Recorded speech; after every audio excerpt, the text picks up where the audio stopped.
आज की क्लास में हम चर्चा करेंगे स्पेंसर के उद्विकास सिद्धांत के विषय में। Good evening ma'am. Good evening.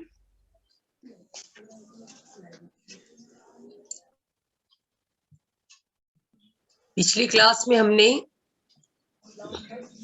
Spencer के विषय में जाना था कि स्पेंसर कैसे दार्शनिक है और किस विचारधारा से संबंधित है। आज हम देखेंगे कि जिसके लिए स्पेंसर जाने जाते हैं, उद्विकास का सिद्धांत वो क्या है और स्पेंसर ने किससे प्रभावित होकर इस सिद्धांत का प्रतिपादन किया।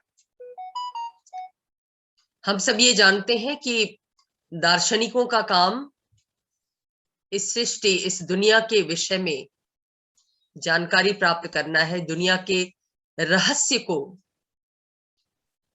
जानना और समझना है। तो विभिन्न दार्शनिकों ने अपने अपने तरीके से दुनिया को जाना है, समझा है। वैज्ञानिकों ने अपने तरीके से इस दुनिया का विश्लेषण किया है। और एक अजीब संयोग ये भी है कि जितने भी वैज्ञानिक हुए हैं, उन्होंने बतौर दार्शनिक भी दुनिया को समझने की कोशिश की है। हर्बर्ट स्पेंसर उनमें से ही एक है। मूलतः वो एक जीव वैज्ञानिक है और जीव वैज्ञानिक के रूप में अपने अध्ययन के साथ साथ उन्होंने दर्शन के विषय को भी अपने अध्ययन और विश्लेषण में सम्मिलित किया, अपने अनुसंधान में सम्मिलित किया। और जब उन्होंने दुनिया के बारे में जानना चाहा, समझना चाहा, तो उद्विकास सिद्धांत का प्रतिपादन किया। ऐसा नहीं था कि ये सिद्धांत स्पेंसर के अपने दिमाग की उपज थी। आप देख चुके हैं कि डार्विन के विचारों का प्रभाव था और डार्विन के जो दादाजी थे उनके विचारों का भी प्रभाव था। लेमार्क जैसे वैज्ञानिक का प्रभाव था उनके चिंतन पर। इन सब से इन्होंने कुछ न कुछ ग्रहण किया और अपने तरीके से मानव सभ्यता के विकास की व्याख्या प्रस्तुत की। आपने हीगल और मार्क्स को भी जाना है, उनके विचारों को भी देखा है। वो अपने तरीके से दुनिया को विश्लेषित करते हैं। हीगल क्या मानते हैं कि दैवीय विचार क्रियाशील है, जिसकी वजह से मानव सभ्यता और संस्कृति का विकास होता है। मार्क्स ये मानते हैं कि ये भौतिक जगत है, ये मैटर है, ये पदार्थ है जो समाज का, राज्य का, अर्थव्यवस्था का निर्माण करता है। उसी तर्ज पर स्पेंसर का अपना विचार है कि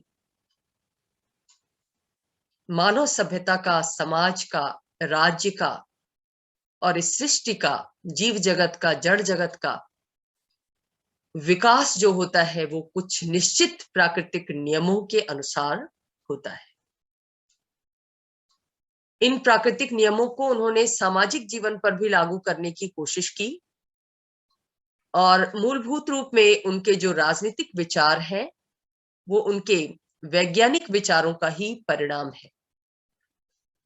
1857 में वेस्टमिंस्टर रिव्यू में उनका एक लेख प्रकाशित हुआ, progress, its law and cause.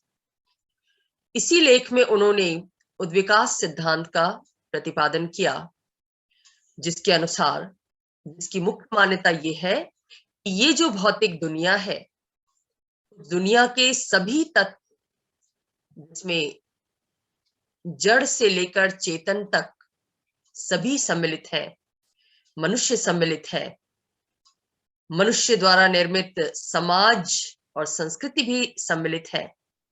ये सब कुछ विकास के एक निश्चित नियम के अनुसार विकसित होते हैं। ये अपने आप विकसित नहीं होते, इनका एक निश्चित नियम होता है। डार्विन के सिद्धांतों से प्रभावित स्पेंसर ने अपनी पुस्तक first principles of a new system of philosophy.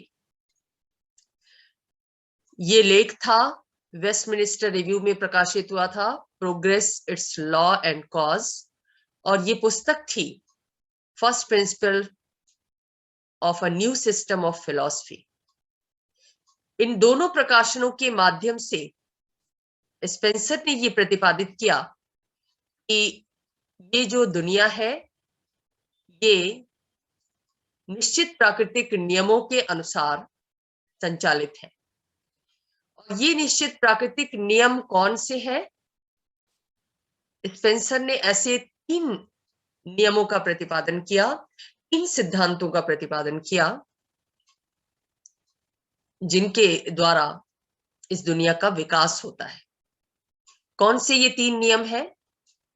पहला नियम स्पेंसर ने बताया कि ये ऊर्जा है, एनर्जी है, जो सांसारिक जीवन में विभिन्न रूपों में क्रियाशील है। जीव अगर जीवन जीता है तो उसकी वजह यह है कि उसके अंदर एनर्जी है, ऊर्जा है, और ये ऊर्जा समय के अनुसार परिवर्तित होती रहती है। जीव जब जन्म लेता है तो ऊर्जा का कोई और रूप होता है, वो जब बड़ा होता है, विकसित होता है, तो ऊर्जा अपने नए रूप में आती है, और जब वो प्रौढ़ और वृद्ध बनता है तो भी ऊर्जा का रूप रूपांतरित होता है। यानी ऊर्जा हर जीव जंतु में है, हर जड़ चेतन पदार्थ में है, लेकिन इस ऊर्जा की खासियत क्या है कि ये समय समय पर बदलती रहती है। और इसी ऊर्जा के माध्यम से, दूसरा नियम ये बताया स्पेंसर ने कि इसी ऊर्जा के माध्यम से सभी जीव जंतुओं का विकास होता है। यानी अगर एनर्जी ना हो, इस भौतिक वातावरण में अगर एनर्जी सक्रिय ना हो, तो जीव जंतुओं का विकास भी संभव नहीं है। और तीसरा सिद्धांत जो इसी से जुड़ा हुआ है, पहले 2 सिद्धांतों से, वो ये है स्पेंसर की दृष्टि में कि हमारा जो सांसारिक जीवन है, जिसे कई बार मनुष्य निर्मित कहा जाता है, जिसमें समाज और संस्कृति शामिल है, ये सांसारिक जीवन सरल से जटिल की ओर विकसित हुआ है, समानता से भिन्नता की ओर विकसित हुआ है। यानी प्रारंभिक समाज सरल था, और जैसे जैसे समाज का डेवलपमेंट हुआ उसमें जटिलता बढ़ती गई, उसमें कॉम्प्लेक्सिटी बढ़ती गई। और दूसरी बात ये कि प्रारंभिक समाज बहुत हद तक समरूप था, लेकिन जैसे जैसे वो विकसित होता गया उसमें कई तरह की भिन्नताएं दिखाई देती हैं। और स्पेंसर के इन विचारों पर सैमुअल टेलर कॉलरिज के विचारों का प्रभाव है, और इन विचारों के संदर्भ में स्पेंसर ये प्रतिपादित करते हैं कि विकास की ये जो प्रक्रिया है संपूर्ण जगत में अनवरत रूप से चल रही है, और केवल चल ही नहीं रही है, इस प्रक्रिया को सूक्ष्मता के साथ देखा भी जा सकता है। यानी कोई व्यक्ति अगर इस दुनिया के विकास को देखना चाहे तो इन 3 नियमों, इन 3 सिद्धांतों के आधार पर वो दुनिया के विकास को विश्लेषित कर सकता है। क्योंकि स्पेंसर ये मानते हैं कि ये जो विकास के नियम है ये सार्वभौमिक है, सभी जगह, सभी देशों में, सभी जनसंख्या पर, सभी जीव जंतुओं पर जो इस धरती पर रह रहे हैं उन सब पर यह नियम लागू होता है। यानी तारामंडल से लेकर जीव जगत, मनुष्य और सामाजिक संगठन सभी विकास के इसी नियम के अनुसार विकसित हो रहे हैं। और स्पेंसर का यहां तक दावा है कि मनुष्य का जो मस्तिष्क है, मनुष्य एक जीव है, सभी जीवों में सर्वोत्तम माना जाता है, क्योंकि उसके पास सोचने, समझने, विचार करने की शक्ति है। उसका मस्तिष्क अन्य जीवों के मुकाबले विकसित है। तो मनुष्य के मस्तिष्क को भी स्पेंसर ये कहते हैं इसी नियम के आधार पर विश्लेषित किया जा सकता है, यानी मनुष्य का मस्तिष्क भी सरल से जटिल की ओर और समान से भिन्न की ओर अग्रसर हुआ है, विकसित हुआ है।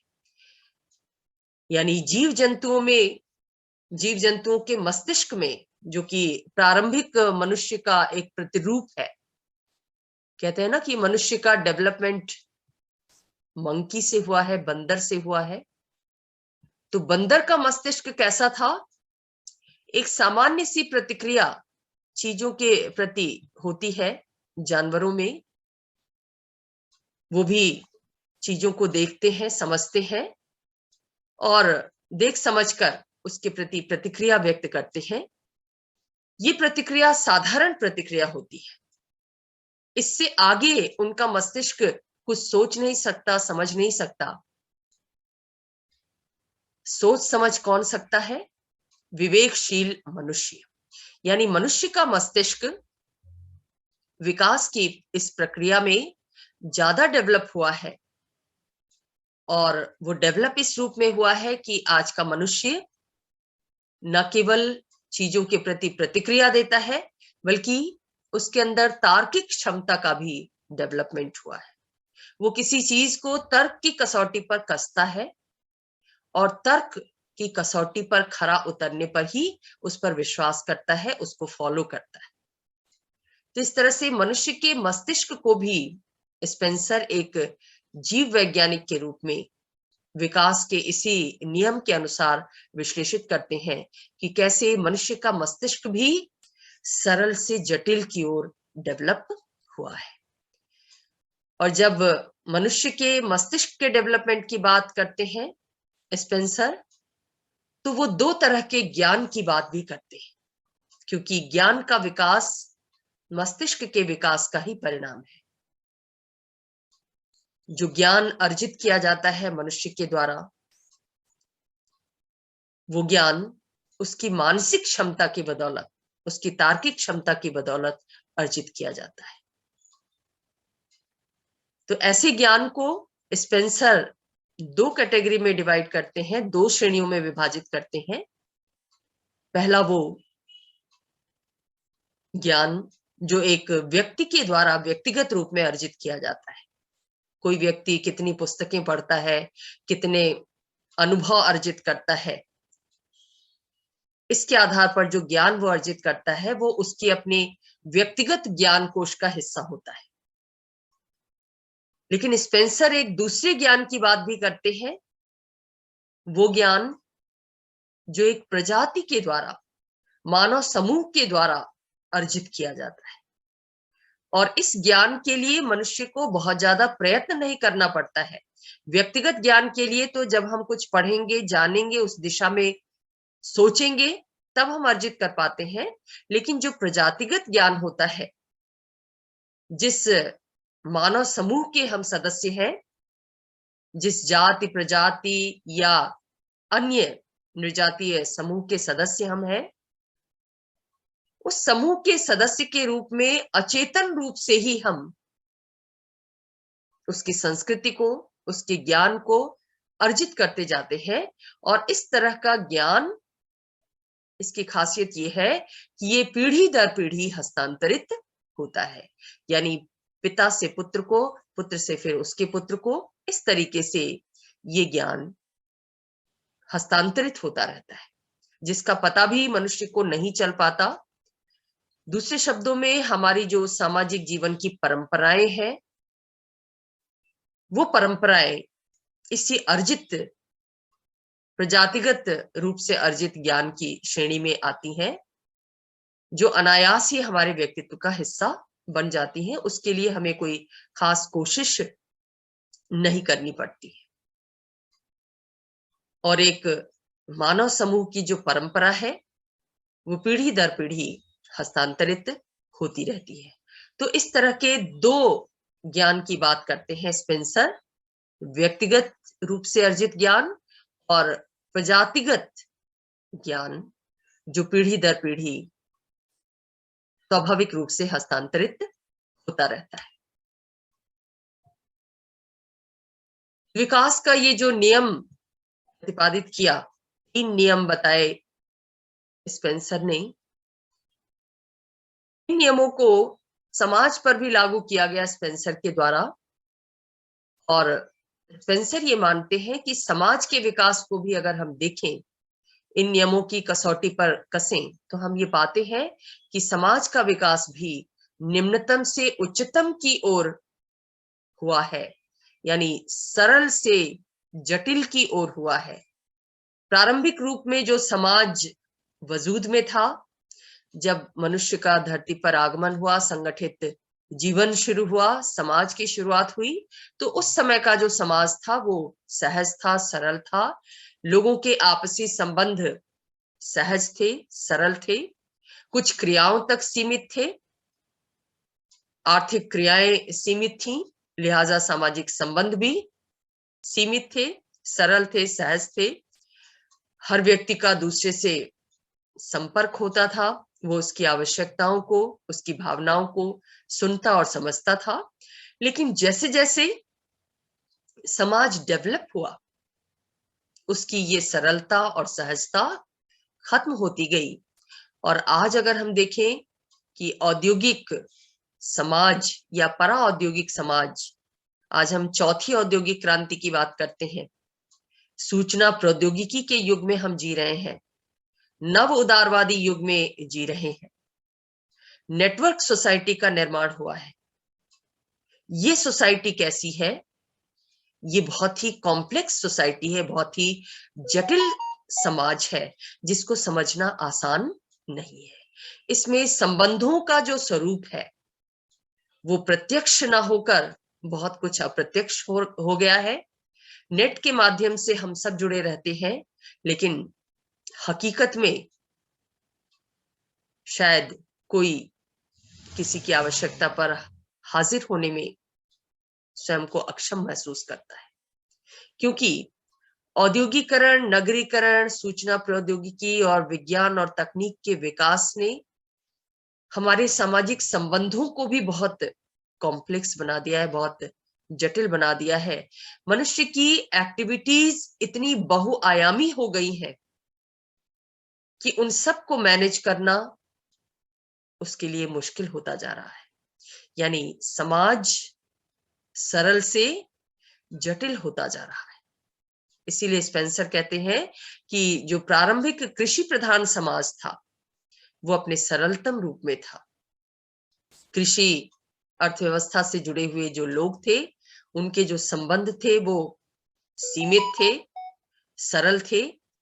लेकिन औद्योगिक समाज, जिसमें नगरीकरण की प्रक्रिया भी साथ साथ चल रही है, सूचना प्रौद्योगिकी चल रही है, लोगों का एक स्थान से दूसरे स्थान पर माइग्रेशन हो रहा है, प्रवास हो रहा है, उद्योगों की तलाश में, काम धंधे की तलाश में, शिक्षा के लिए लोग एक जगह से दूसरी जगह स्थानांतरित हो रहे हैं, एक देश से दूसरे देश में स्थानांतरित हो रहे हैं।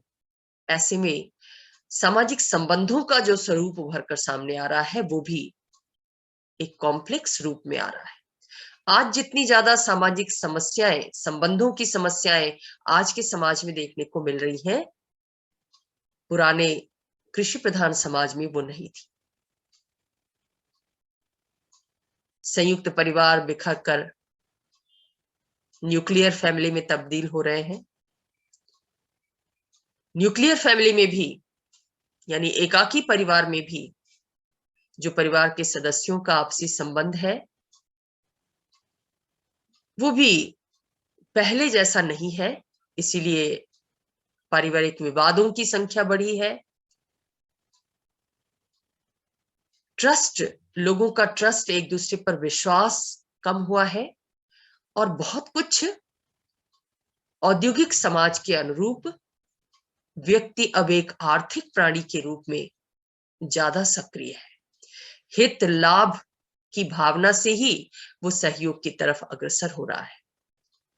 तो ये एक जटिल और कॉम्प्लेक्स सोसाइटी का उदाहरण है, जिसकी बात स्पेंसर करते हैं कि ये बहुत स्वाभाविक है, ये प्राकृतिक नियम के अनुसार ही हो रहा है कि जैसे जैसे सभ्यता और संस्कृति डेवलप होगी वो सरल से जटिल होती जाएगी, क्योंकि प्रकृति की प्रत्येक चीज इसी नियम के अनुसार डेवलप हो रही है। समाज और संस्कृति भी इस प्रकृति से अलग नहीं है, प्रकृति का पार्ट है, इसलिए इन पर भी यही नियम लागू होता है।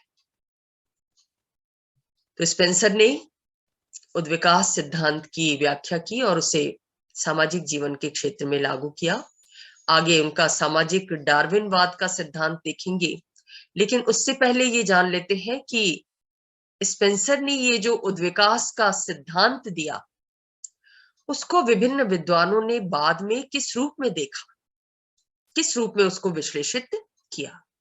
क्या स्पेंसर के सिद्धांत को ओके कर दिया या उसमें कुछ खामियां उन्हें नजर आई। इस संदर्भ में 1923 में ब्रिटिश वेब को लिखे गए एक पत्र में बर्ट्रैंड रसेल जैसे दार्शनिक ने स्पेंसर के उद्विकास के सिद्धांत के विषय में ये विचार दिया। उन्होंने लिखा कि मुझे नहीं पता कि स्पेंसर ऊष्मागतिकी यानी थर्मोडायनामिक्स के दूसरे नियम के प्रभाव के विषय में कितना जानते थे और इस सिद्धांत का उन्हें कितना अनुभव था। आगे लिखते हैं बर्ट्रैंड रसेल कि निश्चित रूप से यदि वो जानते, किसको जानते, थर्मोडायनामिक्स के दूसरे नियम को, तो उनका मन व्यथित होता। ये दूसरा नियम क्या कहता है थर्मोडायनामिक्स का? कि प्रत्येक वस्तु एक रूपता की तरफ आगे बढ़ती है, न कि विभिन्नता की तरफ।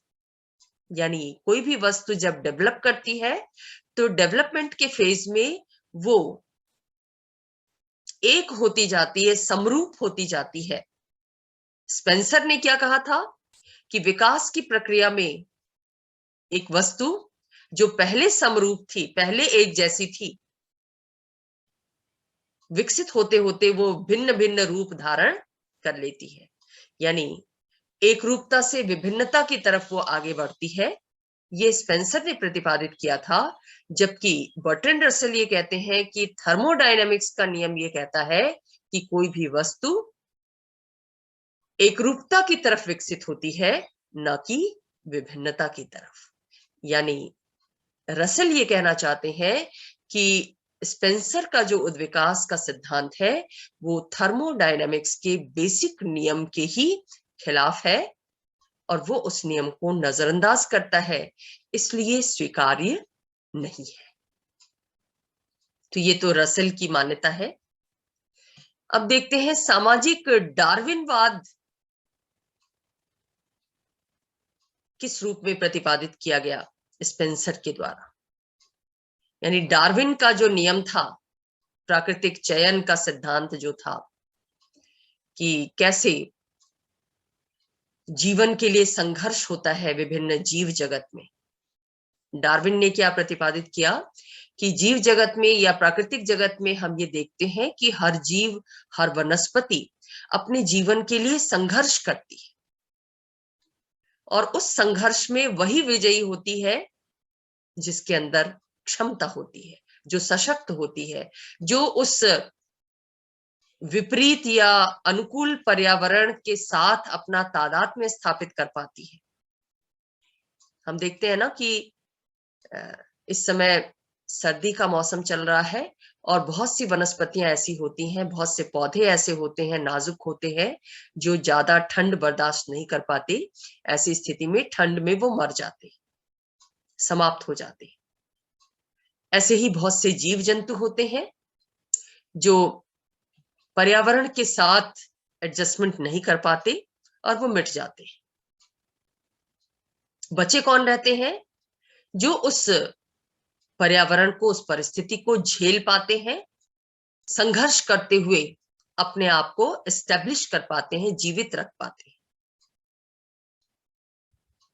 डार्विन के इस प्राकृतिक चयन के सिद्धांत को सामाजिक जीवन के क्षेत्र में स्पेंसर ने लागू किया और योग्यतम की उत्तरजीविता का सिद्धांत दिया। सर्वाइवल ऑफ द फिटेस्ट का सिद्धांत दिया। ये सिद्धांत क्या कहता है कि सामाजिक जीवन के क्षेत्र में भी जो सशक्त लोग हैं, जो सक्षम हैं, जो योग्य हैं, वो प्रोग्रेस करते हैं, आगे बढ़ते हैं, और जो कमजोर लोग हैं, जो अक्षम हैं, जो तुलनात्मक रूप से अयोग्य हैं, वो ज्यादा समय तक समाज की मुख्य धारा में अपने आप को सम्मिलित नहीं कर पाते और धीरे धीरे उनकी प्रजाति समाप्त होती जाती है। तो स्पेंसर क्या कहते हैं कि ये उचित है। क्या उचित है? कि प्राकृतिक जगत में जैसे हम देखते हैं कि कमजोर मिट जाते हैं, मर जाते हैं, और योग्य और सक्षम लोग ही जीवित रहते हैं, जीव जंतु जीवित रहते हैं, आगे बढ़ते हैं, विकास करते हैं, वैसे ही समाज में भी अगर कमजोर लोग मिट जा रहे हैं तो इसमें कोई बुराई नहीं है, क्योंकि सभ्यता और समाज इन कमजोर लोगों को ढोता रहेगा तो वो विकसित नहीं हो पाएगा। तो सभ्यता और संस्कृति के विकास के लिए क्या जरूरी है कि मनुष्य की जो सशक्त प्रजातियां हैं उनको आगे बढ़ाया जाए, और जो कमजोर प्रजातियां हैं उनको नष्ट होने के लिए छोड़ दिया जाए। और अपने इस तर्क की पुष्टि के लिए, इस सिद्धांत की पुष्टि के लिए स्पेंसर ने साम्राज्यवाद और उपनिवेशवाद को सभ्यता के विकास की दृष्टि से उपयोगी बताया। साम्राज्यवाद क्या करता है? साम्राज्यवादी विचारधारा को मानने वाला जो राष्ट्र होता है वो दूसरे राष्ट्र पर आक्रमण करता है, कमजोर राष्ट्र को अपने में मिलाता है और अपने साम्राज्य का विस्तार करता जाता है। स्पेंसर इसे सही मानते हैं। तो कहते हैं कि युद्ध के माध्यम से ये पता चल जाता है कि कौन सी मानव प्रजाति कमजोर है और कौन सी सशक्त है। जो कमजोर होती है वो युद्ध में हार जाती है, और जो सशक्त होती है वो युद्ध में जीत पाती है। ब्रिटिश लोगों का भी तो यही तर्क था साम्राज्यवाद और उपनिवेशवाद के पीछे। एशिया और अफ्रीका के देशों को जब उन्होंने गुलाम बनाया, अपने साम्राज्य में सम्मिलित किया या वहां पर उपनिवेश स्थापित किया, तो उनका तर्क क्या था कि एशिया और अफ्रीका की जो मानवीय प्रजातियां हैं वो कमजोर प्रजातियां हैं, और ये व्हाइट मैन्स बर्डन है श्वेत लोगों पर। अंग्रेज श्वेत थे, यूरोपीय लोग श्वेत हैं, उजली चमड़ी वाले हैं, उत्कृष्ट सभ्यता के धारक हैं, उत्कृष्ट प्रजाति के लोग हैं। इसलिए ऐसी उत्कृष्ट प्रजाति पर एशिया और अफ्रीका की कमजोर नस्लें एक भार के रूप में। तो ये बहुत उचित है कि इन असभ्य लोगों को सभ्य बनाने के लिए अंग्रेज यहां पर आए हैं, उन्होंने यहां पर अपना शासन स्थापित किया है। तो एक तरह से स्पेंसर ने भी इस साम्राज्यवादी और उपनिवेशवादी मनोवृत्ति की पुष्टि की, उसे सही बताया अपने सामाजिक डार्विनवाद के सिद्धांत के अंतर्गत।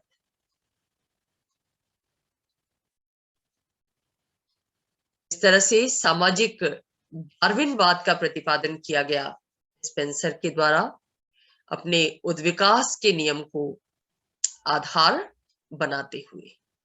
और इसी रूप में, इसी सिद्धांत के आधार पर वो कहते हैं कि जो प्रारंभिक समाज था वो सरल और सहज था और युद्ध पर आधारित था।